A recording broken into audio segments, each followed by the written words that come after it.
Bon, les gars, bon à tirer, épisode je sais plus combien, ça doit être l'épisode 9. Avec Mos, 8. on voulait vous... C'est le 8. C'est le Oui, 8. Bon c'est bah le voilà, 8. épisode 8 alors. Parfait. Et bah écoute, comment ça va Mos? Eh ben écoute, ça va très bien. On est en plein milieu d'un début de campagne de prévente pour Thomas Sowell, je crois.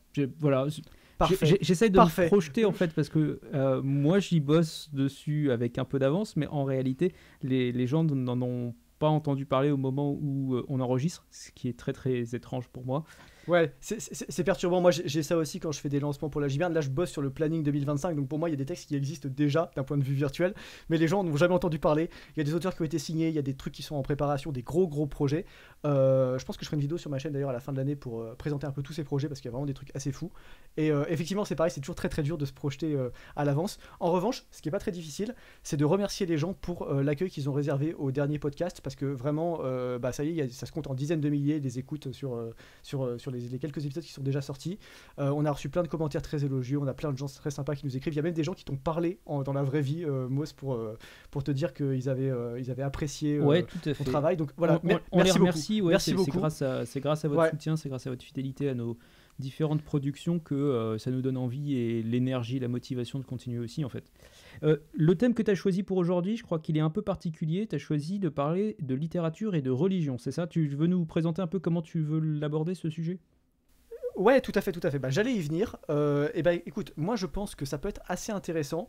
En fait, pour tout te raconter, donc une semaine, non 2 semaines, on a sorti un épisode sur le. Non, c'était même il y a 3 semaines. On a sorti un épisode sur les utopies et les dystopies. Et on a parlé des mondes où il faisait bon vivre et des mondes où il faisait pas bon vivre. Et j'ai un très sympathique auditeur qui m'a demandé si on pouvait considérer le paradis comme une utopie. Et je lui ai dit qu'à mon avis non, pour différentes raisons, et de même qu'on ne pouvait pas considérer l'enfer comme une dystopie. Et notamment une des raisons que j'ai évoquées, c'est que pour moi il y avait une différence fondamentale entre l'enfer et le paradis tels qu'ils sont esquissés dans les textes religieux, notamment dans la Bible, et le paradis et l'enfer tel qu'on peut le voir par exemple dans les œuvres de fiction chez Dante ou dans d'autres œuvres de fiction plus ou moins célèbres. Et de là je me suis dit qu'en fait c'était très intéressant de creuser un peu les rapports qu'il y avait entre littérature et religion, parce que mine de rien c'est un sujet qui est beaucoup plus profond qu'on le croit. Parce que de l'Antiquité où on a littéralement des dieux grecs qui interviennent dans les batailles ou qui viennent résoudre des pièces de théâtre à la fin, Le fameux Deus ex machina pour ceux qui connaissent. exactement, en passant par tous les mythes qui ont été écrits, réécrits, en passant par la littérature médiévale où les mecs ont des révélations de Dieu ou se battent pour Dieu, enfin Ou voilà. même le Saint En passe- Graal, et, enfin toutes ces thématiques-là aussi. voilà. En allant jusqu'à bien évidemment toutes les influences, les réécritures de la Bible, les poèmes de Victor Hugo sur l'Ancien Testament, et voilà, jusqu'à, par exemple, dans certaines œuvres de SF aujourd'hui, on avait parlé un peu de Ravage de Barjavel dans l'épisode sur les utopies et les dystopies, et on avait à la fin de Ravage quand même des grosses influences de l'Ancien Testament, puisqu'en fait ça finit quasiment comme une société abrahamique des temps premiers du monothéisme. Donc en fait c'est un sujet beaucoup plus profond qu'il en est, où se partagent effectivement les influences du christianisme, des anciennes religions, des traditions juives. Enfin, il y a beaucoup de choses à dire. Évidemment, on ne pourra pas tout balayer. Il ne s'agit pas ici de dire qu'il faut croire ceci ou pas croire cela, mais juste d'interroger les textes religieux et les mythes, enfin, en tout cas les croyances religieuses, comme des éléments qui ont influencé les arts en général et la littérature en particulier. Voilà, je ne sais pas si j'ai bien vendu le truc, mais je pense que c'est un peu le fil rouge qu'on pourrait suivre aujourd'hui pour arriver à faire un bon petit podcast. Qu'est-ce que tu en penses ? Eh ben, écoute, je trouve ce fil rouge assez intéressant. Tu l'as pas cité, mais je pense qu'on peut aussi en profiter pour parler peut-être de certaines influences un peu, alors j'allais dire New Age, mais en fait même plus profondément que ça, on pourrait parler aussi, parce qu'on a parlé du coup de l'enfer, il y a aussi toute une influence une frange un peu ésotérico-satanique dans la littérature. Je pense notamment à Jean-Paul Baudelaire Sartre. et Jean-Paul à Sartre. ses litanies de Satan. Non, mais je pensais à Baudelaire, Ouais, Baudelaire, là, oui, t'as les raison. litanies de Satan, typiquement. C'est quand même extrêmement explicite comme titre. Et donc, voilà, je pense que ça fait partie de ce podcast aussi. Eh ben, écoute, très bien. Je crois qu'il nous manque encore un truc avant le générique. Mais quoi donc ? Bah, peut-être les abonnements, les partages, les likes, tout ça. Enfin, je sais pas trop comment ça se passe. Écoute, moi je pars du principe que les gens sont intelligents. Ça fait des semaines qu'on les régale. Ils ont forcément vu notre magnifique travail. Ils sont forcément passés sur la Giberne et sur Carmin pour prendre des livres de qualité. Et tous les livres de qualité. Et 2 fois, comme ça ils ont en double en cas de problème, tu vois. Et puis 3 fois même pour faire partager aux amis. Et puis ils se sont abonnés. Ils ont activé la cloche. Ils ont écouté tous les épisodes religieusement. Tu vois, ils ont mis leurs gamins à la porte. Leurs femmes, ils les ont enfermés dans une pièce. Et ils se sont isolés, tu vois. Et ils se sont mis bien. Ils ont bien écouté. Donc on n'a pas besoin de leur demander de s'abonner. C'est déjà fait. Eh ben écoute, si c'est déjà fait et si toutes ces bonnes choses ont déjà été faites, s'ils nous ont déjà soutenus sur tous les réseaux sociaux, sur toutes les maisons d'édition possibles, eh ben il ne reste plus qu'à nous lancer un petit générique. Regagnez le carré! Feu!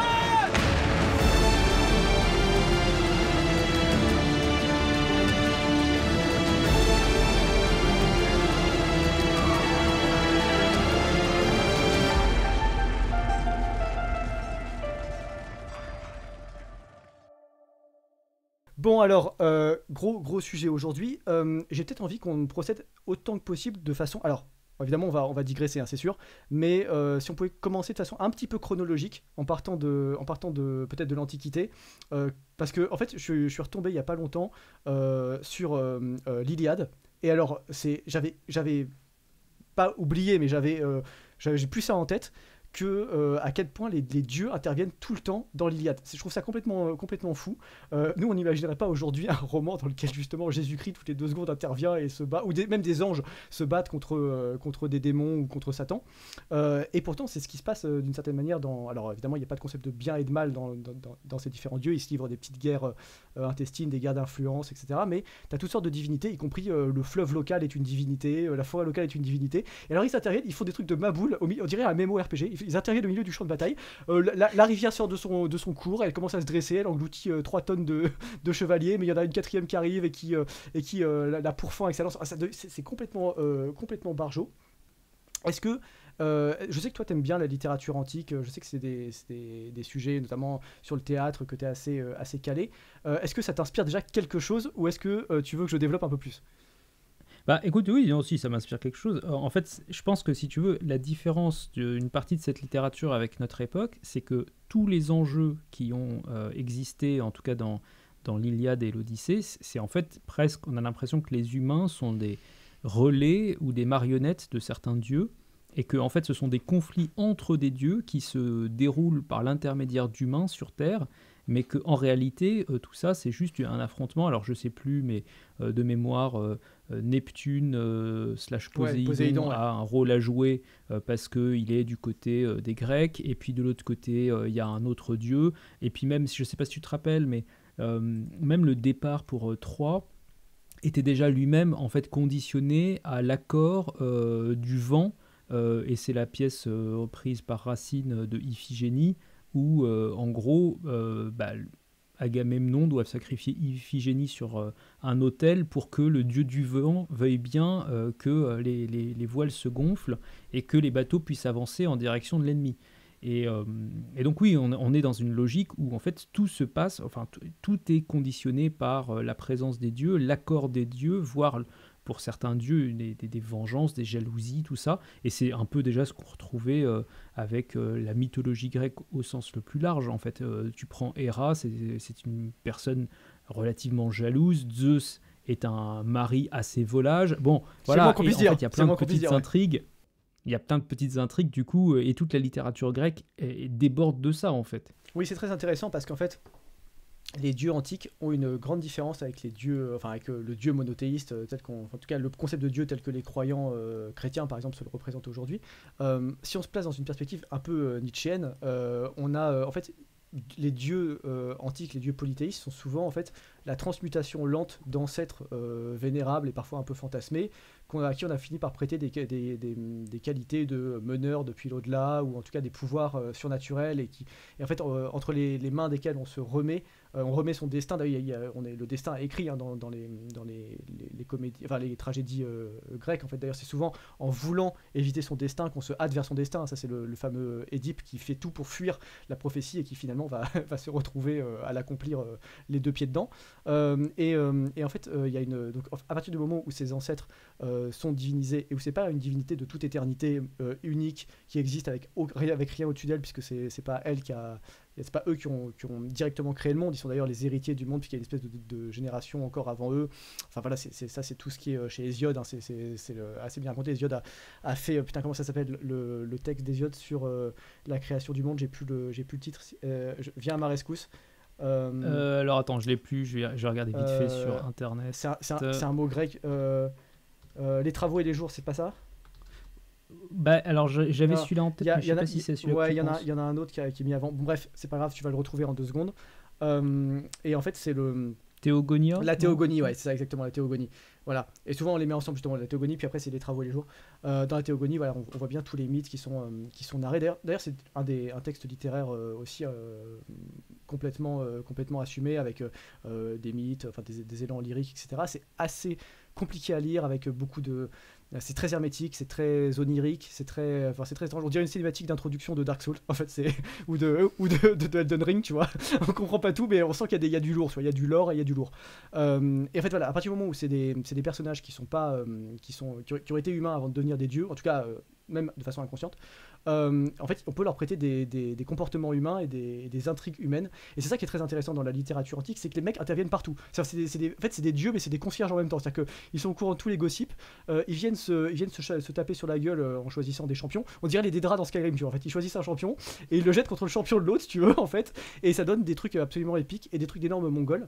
D'ailleurs, ce qui pose une question qui avait été soulevée par Venant, qui était le spécialiste de la Grèce antique, qui était: est-ce que les Grecs et les Romains croyaient vraiment à leur mythe, ou est-ce que c'était purement littéraire, parce qu'il y a tellement de versions qui se contredisent, il y a pas de texte unifié comme la Bible, il y a pas de canon, enfin c'est vraiment des traditions orales qui se battent.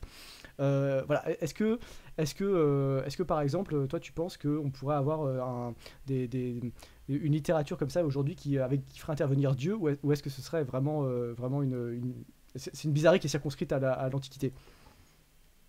Bah là, en l'occurrence, je pense que c'est un peu une bizarrerie. Nous, on a peut-être des équivalents lointains, tu vois. On pourrait avoir typiquement un truc avec des saints, ça pourrait peut-être exister, mais tu sais, on te sort parfois des saints catholiques un peu bizarres. T'as le saint des objets trouvés, t'as le saint du voyage, t'as le saint des transports. Tu pourrais imaginer avoir un livre qui fasse intervenir un peu tout ça. Après, en pratique, c'est vrai que je pense qu'en fait, on n'y croit pas suffisamment pour que notre suspension d'incrédulité puisse tenir, tu vois. Enfin, en fait, ouais. À partir du moment où on te sort un truc un peu magique, ça commence à être compliqué.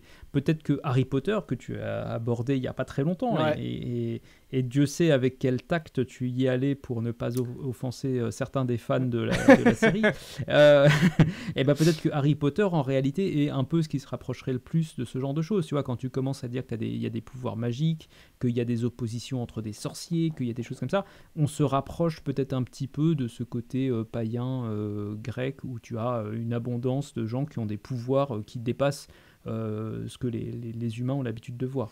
Ouais. Bon. Après, moi, je trouve qu'il y a un truc aussi qui est très intéressant là-dedans, c'est que le christianisme, par exemple, même c'est valable pour l'islam aussi d'ailleurs, se base sur un corpus de textes qu'on appelle la Bible, dans un cas, et le Coran dans l'autre. Enfin, il y a le Coran, puis il y a la biographie du prophète, enfin, et puis il y a les hadiths. Enfin bref, voilà. Mais allons vite, disons Coran et Bible. Alors là où les mythes antiques se basent sur des comment dit-on, sur des légendes éparses, sur des textes amassés au fil des siècles, dans des zones un peu différentes, dans des versions un peu différentes, recopiées par des chroniqueurs un peu différents, etc. Et en fait, à la fin, ce qui est intéressant à voir, c'est que c'est souvent la multiplication de variantes, de petites légendes autour de la grande légende, etc., qui a permis de développer une littérature antique où les dieux interviennent beaucoup. Et les rares fois où on voit ça, par exemple dans le christianisme, on a aussi tout un héritage littéraire qui vient autour. Je te donne un exemple. Est-ce que tu connais le mythe du juif errant ? Oui. Alors, j'explique un peu pour ceux qui ne connaîtraient pas. C'est donc le Christ, quand il a été mis à mort, gravit sa montagne avec sa croix sur son dos. Et il y a ce qu'on appelle les stations du calvaire du Christ. Il y en a 14. Et il souffre, voilà, à chaque station. Et il se passe un événement marquant. 12, non ? 12, oui, excuse-moi, 12, oui, pardon, excuse-moi. Oula là. Voilà. Et Oula, Oula. les catholiques se sont Ouais, désabonnés. c'est ça. Non, excusez-moi.